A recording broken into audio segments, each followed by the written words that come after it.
అందరికీ తెలిసిన సుపరిచితమైన వాక్య భాగము మనము చదువుకుందాం.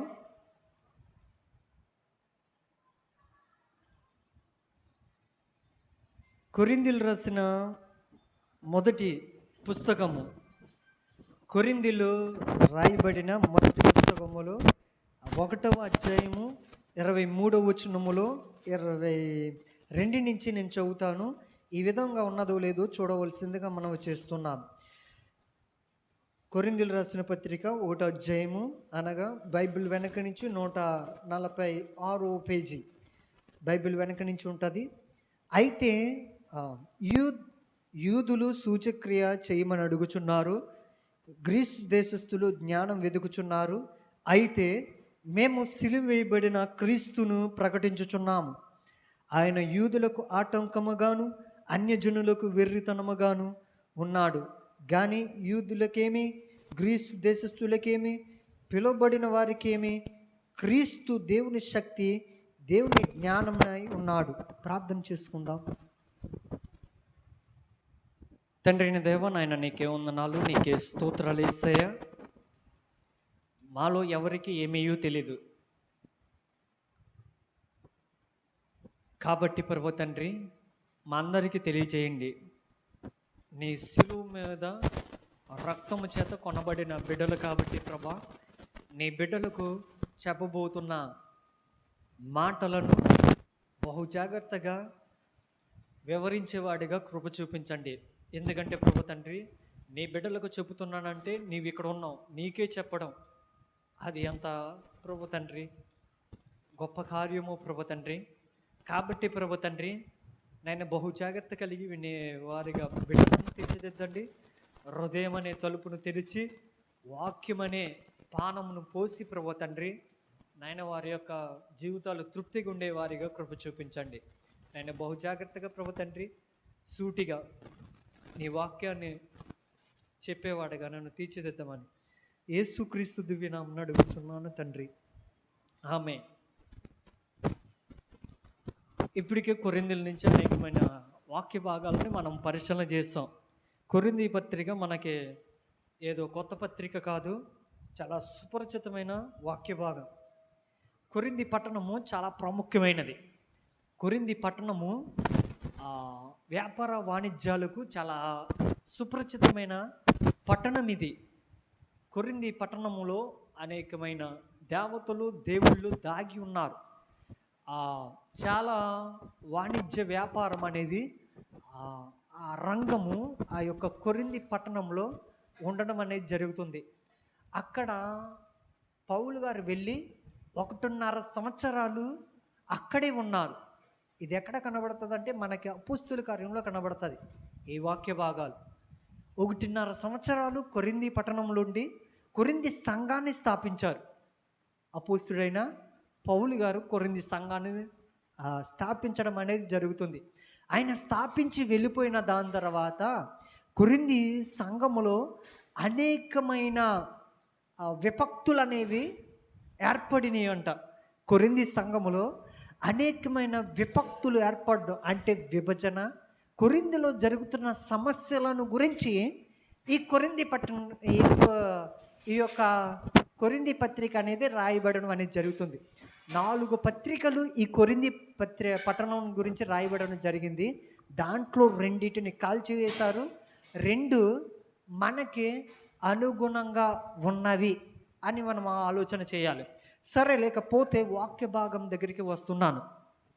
ఇక్కడ 23వ వచనంలో ఏమని రాయబడి ఉన్నది? 23వ వచనంలో, 1వ అధ్యాయం 23వ వచనంలో,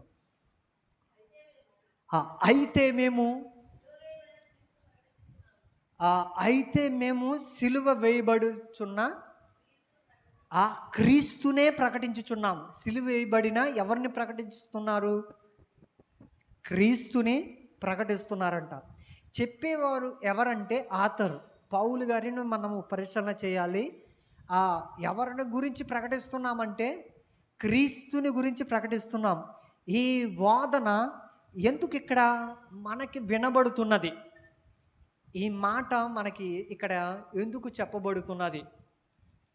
ఈయన ఏమని మాట్లాడుతున్నాడు? అయితే మేము సిలువ వేయబడిన క్రీస్తుని మేము ప్రకటిస్తున్నామంట. ఎందుకు ఇంత నొక్కి చెప్పుతున్నాడు అపోస్తుడైన పౌలు గారు? ఈ వాక్య భాగం ఈ వాక్య భాగము మనకు అర్థము కానిది కాదు. అనేకమైన దండయాత్రలోనూ ఇవి కొన్ని వాగ్దానాలలోనూ కనబడతాయి. అనేక మంది సువార్త మిషనరీ జర్నీస్లోను కానీ, వారి యొక్క వ్యక్తిగత జీవితంలోను కానీ అరే చిందులే అది వెనకాల కొంచెం వెనకాల.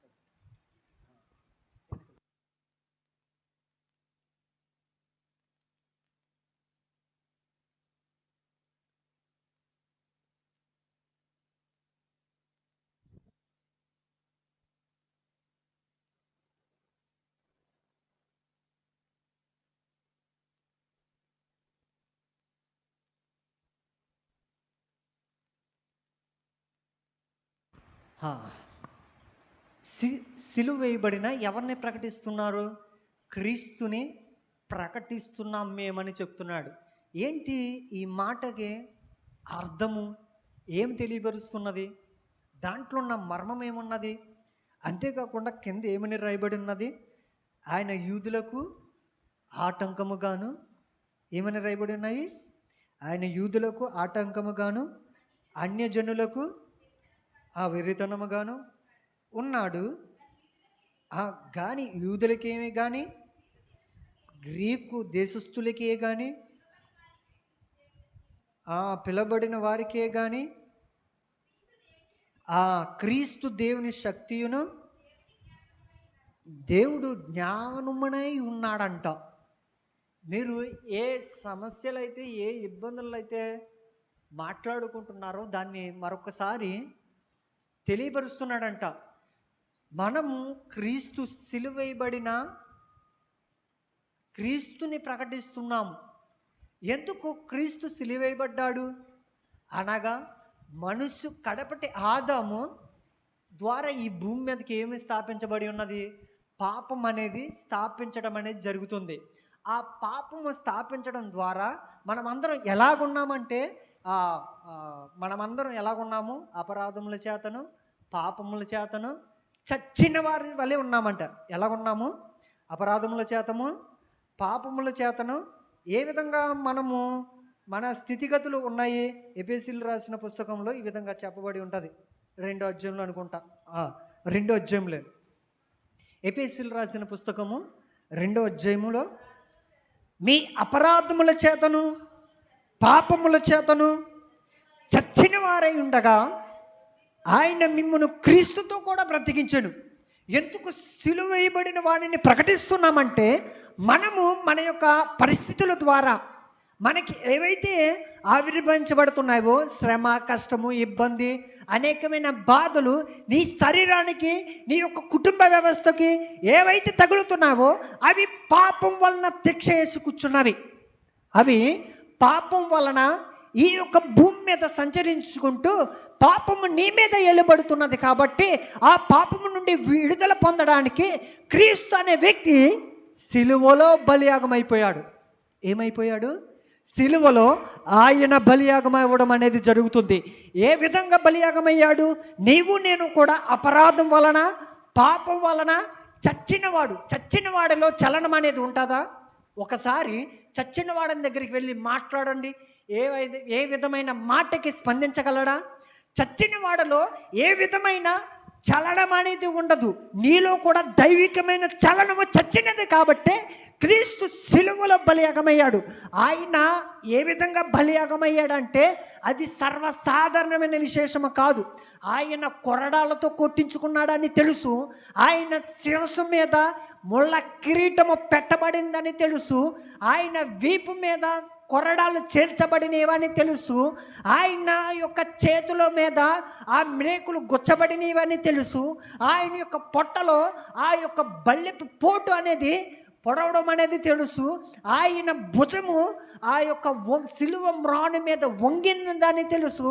ఆయన యొక్క పాదాలు ఆ యొక్క యెరూషలేం దేవాలయం, ఆ యొక్క యెరూషలేం వీధుల్లో నడుస్తున్న సందర్భంలో ఆ రాళ్లకు ముళ్ళలకు గుచ్చుకుని అదంతా రక్తమయమై ఉన్నది.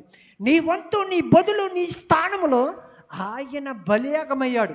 ఎవరు బలియాగమయ్యాడు? ప్రభువైన యేసుక్రీస్తు వారు ఒక్కడే. ఆయన దేవుడు, ఆయన పరిశుద్ధుడు. పరిశుద్ధుడు అని ఎందుకు చెప్తున్నానంటే, హైందవ వర్గాలలో ఒక నియమం అనేది ఉన్నది. ఏంటి ఆ నియమము? అర్షద్ వర్గాలని జయించిన వాడినే పరిశుద్ధుడు అనాలి. అర్షద్ వర్గాలని జయించిన వాడు అనగా ఏంటంటే, కామ, క్రోధ, మదమచ్చరములను జయించిన వాడే ఉండాలి. అలాంటి దేవుడు ఎవడైనా ఈ భూమి మీద ఉన్నాడంటే ఒకే ఒక దేవుడు. ఎవరండి? ప్రభు అయిన యేసుక్రీస్తు వారు ఉన్నారండి. దేవుని స్తోత్రం చెప్దాం. ఈ మాటను బట్టి బిగ్గరగా చెప్పాలి, దేవుని స్తోత్రం, హల్లెలూయా, హల్లెలూయా. మేము ఎవరిని బట్టి ప్రకటిస్తున్నామో తెలుసా? క్రీస్తుని బట్టి. ఆ క్రీస్తు ఎలాంటి వాడు మనమందరము పరిశీలన చేసుకోవాలి. ఓ, నా స్థానం ఎలాంటిది? ఎలాంటి స్థానము?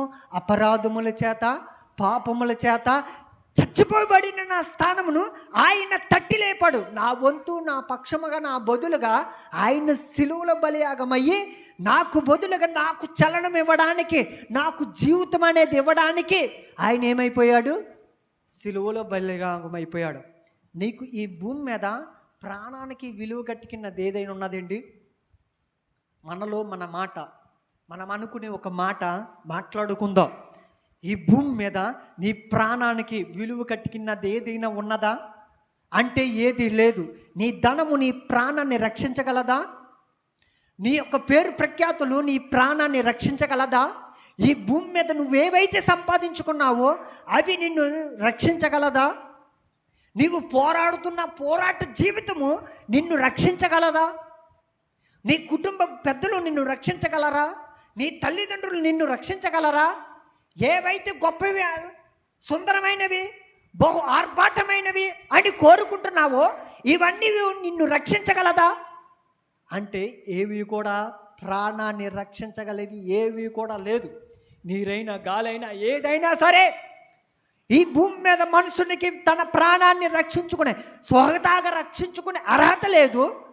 ఇంకొకటి, భూమి మీద దేని బట్టి అయినా రక్షించుకునే అర్హత లేదు. అమ్మలారా, ఆలోచిస్తున్నారా? నీ స్వహతాగా నీ ప్రాణాన్ని రక్షించుకునే అర్హత నీకు లేదు. ఉన్నదంటారా? లేదు. ఈ భూమి మీద ఏ వనరులైనా ఉపయోగించుకుని నీ ప్రాణాన్ని నువ్వు రక్షించుకోగలవా? ఏదో కొద్ది కాలం రక్షించుకోగలం, అలాగే జీవితాంతకాలం రక్షించుకోలేము కదా. మరి ఎందుకు ఆ యొక్క ధనాన్ని బట్టి ప్రాకులాడుతున్నావు? ఆ పేరు ప్రఖ్యాతుల నుండి ప్రాకులాడుతున్నావు? వివిధమైన వాటన్నిటిని క్రీస్తుని విడిచిపెట్టి ప్రతి దానికి నువ్వు ప్రాకులాడుతున్నావు. నీ ప్రాణమును నీకు రక్షించుకోవద్దని నీకు తెలిసినప్పుడు నువ్వెందుకు ప్రాకులాడుతున్నావు? సర్వసాధారణంగా మనుషులందరూ చెప్పే ఒకే ఒక మాట, ఉన్నది ఒకే లైఫ్ కాబట్టి, రేపు బతుకుతామో ఉంటామో తెలియదు కాబట్టి ఉన్న రోజులనే ఎంజాయ్ చేయాలని చెప్పుకునే మాటలు అవి. అమ్మా, పాపం వలన అనేకమైన శ్రమలు నీవు పొందుకుంటున్నావు. అవి ఏవైనా సరే, నీ కన్నిటికి కారణమైన ఏవైనా సరే, అవన్నీ పాపం వలన వచ్చిన ఫలితాలు. నీ జీవితంలో కష్టం వస్తుందంటే, నీ జీవితంలో శ్రమ ఎదురవుతుందంటే, నీ జీవితంలో అనేకమైన వ్యాధులు వస్తున్నాయంటే, ఇవన్నీ కూడా పాపం వలన కలిగిన ఫలితాలు. దేవుడు ఈ ఫలితాలన్నింటినీ నిన్ను నన్ను రక్షించుకున్నాడు కాబట్టి, నిన్ను నన్ను ప్రేమించుకున్నాడు కాబట్టే భూమి మీద నీ తల్లిదండ్రులు నిన్ను ప్రేమించలేదు, ఈయన ప్రేమించే రీతిగా. భూమి మీద నీ స్నేహితులు ఎవరూ ప్రేమించలేరు, ఈయన ప్రేమించిన రీతిగా. నీ భార్య భర్తలు ఎవరూ ప్రేమించలేరు, ఈయన ప్రేమించిన రీతిగా. నిన్ను ప్రేమించుకున్నాడు కాబట్టే నీలో ఉన్న పాపము మలినాలన్నీ ఆయన భుజం మీద వేసుకున్నాడు. ఎంత గొప్ప సిద్ధాంతం అండి! అందుకు మేము క్రీస్తుని, సిలువ వేయబడిన క్రీస్తుని ప్రకటిస్తున్నాము. ఎంతో విలువతో కూడిన మాట ఇది. అసత్యముతో కూడిన మాటలు అసలేవి కావు ఇవి. నీకు సత్యము అనుగ్రహించబడుతున్నదంటే ఆ సత్యం బట్టి విశ్వసించడానికే తప్ప ముఖము చాటిడేయడానికి కానీ, సన్నుగులాటగా ఆడడానికి కానీ, వివిధమైన కార్యక్రమాలు నీ సన్నిధిలో చూపించడానికి కాదు, నీకు సన్నిధిని అనుగ్రహించాడంటే ఆ సిద్ధాంతానికి ఈ జీవితాన్ని కట్టుకోవడానికి. మన స్థితిగతులు ఈ విధంగా ఉన్న పరిస్థితుల్లో దేవుడు తట్టి లేపాడు. ఓ కొరింథీ పట్టణమా, ఓ కొరింథీ ప్రజలారా, ఓ క్రైస్తవ విశ్వాసులారా, మనము క్రీస్తుని, సిలువ వేయబడుతున్న క్రీస్తు ఎంతో ప్రాణత్యాగము చేశాడు. ఆ ప్రాణత్యాగము ద్వారా వెనకాల ఉన్న అంతరార్థం పోలంతున్నది. నీవు నమ్ముచున్నవన్నీ గాలికి కొట్టుకోపోయినవి, అంతరించుకుపోయేవి, ఏవి కూడా శాశ్వతం కాదు. వాటి మధ్య నీవు మక్కువ భక్తిని తలపోసుకునే విధముగా ఎంతో పటిష్టత కలిగి జీవిస్తున్నావు. ఇవన్నీ ఒక రోజున అంతరించిపోయి, అంతరించలే నీవు ఒకటి ఉన్నది జీవితము. ఆయన ప్రభు అయిన యేసుక్రీస్తు వారు తన శిలువ బలియాగం ద్వారా మన మధ్యకు తీసుకువచ్చాడు. ఈ భూమి మీద ఉన్నందుకు ఆయన పట్ల మనము అనేకమైన కార్యాలు జరిగించాలి, ఆయన పోలి జీవించాలి. ఇదే కొరింథీయుల పత్రికల్లోనూ 11వ అధ్యాయంలో 1వ వచనంలో ఈ విధంగా రాయబడి ఉన్నది. ఏంటి ఆ మాట? నేను ఎవరిని పోలి జీవిస్తున్నాను?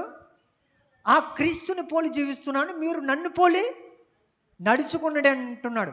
నేను ప్రకటించేది సిలువ వేయబడిన క్రీస్తుని ప్రకటిస్తున్నాను. ఆ సిలువ వేయబడిన అంతరార్థం అంతా నాకు తెలుసు కాబట్టి నేను ఇప్పుడు ఎవరిని పోలి జీవిస్తున్నాను? క్రీస్తుని పోలి జీవిస్తున్నాను. నీకు ఆ స్వరూప్యత, ఆ యొక్క సమృద్ధమైన ఆ యొక్క స్వరూప లక్షణాలు నీలో పొందుపరుచున్నావా? దేవుని యొక్క వాక్యము వినడం, వెళ్ళిపోవడం ఒక వంతు వరకేనా? అంతవరకు కాదు కదా. దేవుని యొక్క దైవికమైన సిద్ధాంతము, దేవుని యొక్క లక్ష్యము, దేవుడు మనందరినీ ఆయన రక్షించుకోవడమే కాకుండా మనల్ని ఏం చేశాడు ఒకసారి చూద్దాం. యోహాను రాసిన పుస్తకము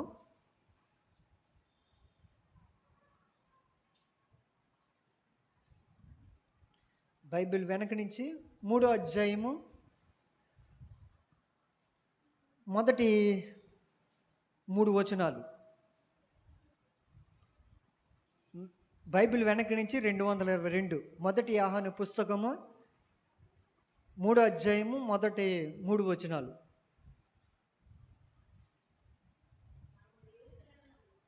మనము దేవుని పిల్లలమని పిలువబడినట్లు తండ్రి మనకెట్టి ప్రేమను అనుగ్రహించును చూడిడి, మనము దేవుని పిల్లలమే. ఈ హేతువు చేత లోకము మనము ఎరగదు, ఏలయనగా అది ఆయనను ఎరగలేదు. ప్రియులారా, ఇప్పుడు మనము దేవుని పిల్లలమై ఉన్నాము.